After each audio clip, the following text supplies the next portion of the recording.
Hi, it's Jesse Zeman, Executive Director, BC Wildlife Federation, for this week's member update. We're more than halfway through July here. First things first, I want to thank everyone who helped support the 50/50. The funding for that is going to go into a number of educational kids programs, controlled burns, Southern Interior Mule Deer Project, some fish projects, a whole bunch of great work. So thank you all that supported it. We will be launching another lottery this fall. I want to also thank Mr. Flynn, who won the 50/50. He's also a member of the Gold River Club. So congratulations. Hope you're gonna end up getting something nice out of the money you won. The other person I really like to thank, with the Southern Interior Mule Deer Project, we have a number of volunteers, actually a couple hundred, who are reviewing photos as part of our project, trail camera photos. We've got over 3 million photos.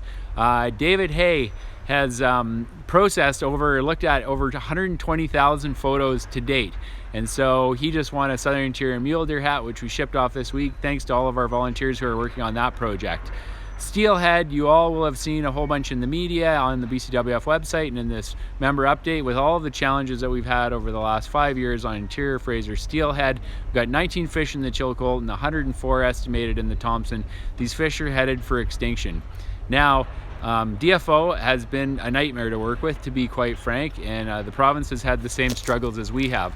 We are now funding and supporting a postdoctoral student to essentially look at some recovery tools related to steelhead conservation. This postdoc student at UBC will be looking at a few things, life history models, which will give us a bit better insight in terms of which part of their life is creating or adding to these declines. And this person will also be looking at the risks and potential benefits of a conservation hatchery. So we're looking for your support on that one. We're looking to raise $15,000 to help put this postdoctoral student to work. He'll be in Dr. Murdoch McAllister's lab at UBC Vancouver.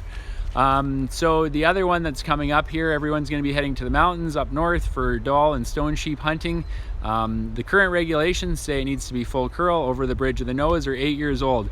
The world of science is telling us more and more in the world of sheep that we really need to focus on increasing the age of harvest and making sure that it's 8 years or more. So for everyone heading up, we'd highly encourage you to really focus on ensuring that any ram that you harvest is over 8 years old. And one of the recommendations we always give people is make sure it's 9. There's been a lot of underage harvest and illegal harvest, so 6 and 7 year olds have been harvested, and rams that are just simply short, that aren't old enough. These opportunities that we enjoy in British Columbia are things that can easily be changed if we continue down a path of high illegal harvest and underage harvest. So just keep in mind when you head up north this year to keep it 8+, so that people in the future can also go out and enjoy these opportunities. On the salmon front, mixed bag. Of course, steelhead is going to be a big concern going into this fall, but for a number of anglers, it looks like a good year for sockeye. This is the big year for Fraser River. Port Alberni had a lot of fish, and it sounds like the Columbia has a lot of fish this year, so we can expect or hope for a fishery in Osoyoos Lake, and hopefully one on the Fraser River as well. If and when we do get those open in August, please make sure that you're practicing etiquette. Some of those areas can get really crowded, and remember, everybody else out there is trying to enjoy the experience, so be as friendly as possible.